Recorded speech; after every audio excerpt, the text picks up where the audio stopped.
আপনারা তো অনেকে মানকচু খেয়েছেন, কচুর ডাঁটা তো কেউ খাননি। খেয়ে দেখুন, আমি একটা কচুর ডাঁটার রেসিপি বানাই। আমি এখন কচুর ডাঁটাগুলোকে কেটে নিচ্ছি, সুন্দর করে ছাড়িয়ে নিচ্ছি। কচুর ডাঁটাগুলোকে এবার আমি মেশিনে বসিয়ে নিচ্ছি। কড়াইতে জল দিলাম, ওকে এর মধ্যে দিয়ে ভাপিয়ে নেব। এতে আমি পেঁয়াজ, টমেটো, রসুন কেটে নেব।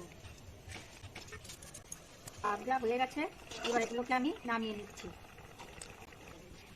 তেল দেবো, তেল গরম হয়ে গেছে, এবার আমি একটু পেঁয়াজ কুচিগুলো ছেড়ে দেবো।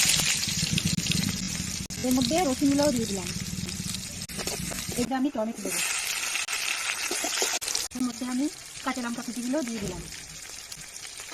আমি এখন ভাপানো কচুর ডাঁটাগুলো দিয়ে দেবো। আমি ওর পরিমাণ মতো নুন দিলাম, হলুদ দিলাম পরিমাণ মতো, আর দেবো লঙ্কার গুঁড়ো। ধনে পাতাগুলোকে কুচিয়ে নিচ্ছি। এর মধ্যে আমি ধনে পাতার কুচিগুলো দিয়ে দিলাম। এটা আমার রান্না হয়ে গেছে, মানকচুর ডাঁটা। এবার এগুলো আমি নামিয়ে দিলাম।